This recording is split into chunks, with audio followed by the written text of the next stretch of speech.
Dibilang asik, ya memang asik. Yang enak.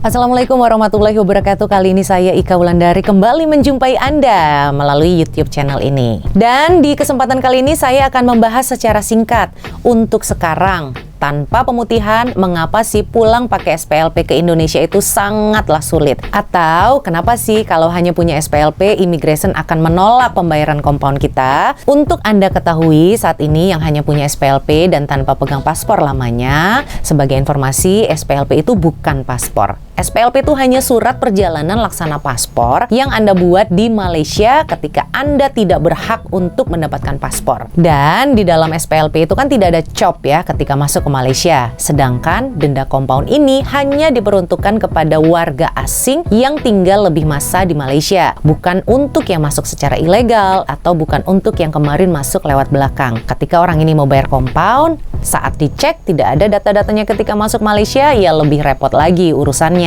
Kalau Anda ditanya mana paspor lamanya, nggak mungkin dong Anda jawab dulunya saya masuk lewat belakang. Bakalan lebih repot lagi urusannya sama Immigration. Jadi untuk yang hanya punya SPLP tanpa punya bukti masuk ke Malaysia dengan cara yang resmi, sebaiknya jangan datangi Immigration kalau tidak siap menerima resikonya. Karena saat ini compound itu dibayar untuk yang tinggal lebih masa. Bagaimana bisa dihitung Anda sudah berapa lama di Malaysia kalau tidak ada COP masuknya? Dan kalau bisa saya simpulkan ya, info dari Immigration Malaysia, kesulitan bayar compound ini jika Anda hanya punya SPLP adalah yang pertama, tidak bisa menentukan berapa lama Anda overstay atau tinggal lebih masa kalau Anda hanya ada SPLP tanpa punya paspor sebelumnya. Bagaimana Immigration bisa tahu Anda sudah berapa bulan atau berapa tahun ada di Malaysia? Tidak bisa ditentukan kan kalau tidak ada COP-nya. Yang nomor dua, tidak bisa menentukan berapa bayaran compound yang harus dibayar karena kadar atau tarif bayaran compound ini kan tergantung dari berapa lama Anda tinggal lebih masa di Malaysia. Berapa lamanya itu bukan dari pengakuan kita, tapi dibuktikan dari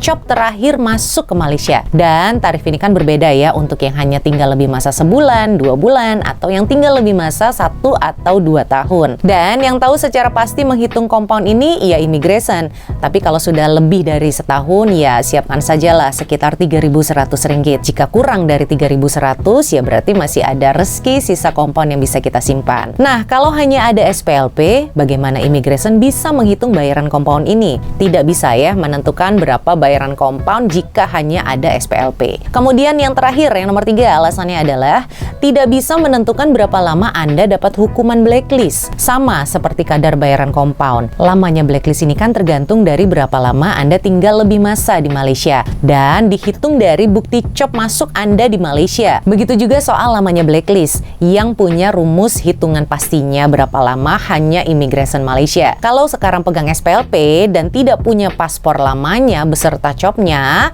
itu akan susah dihitung. Tapi kalau Anda punya SPLP ditambah dengan punya paspor yang lama, ditambah lagi Anda punya COP masuk ke Malaysia dan Anda bisa melakukan pembayaran compound ini dengan sangat mudah, mulus jalannya. Oke, baik, saya kira demikian ya informasi yang dapat saya sampaikan. Mudah-mudahan informasi ini dapat menambah wawasan kita. Saya Ika Wulandari undur diri. Wassalamualaikum warahmatullahi wabarakatuh. Dadah.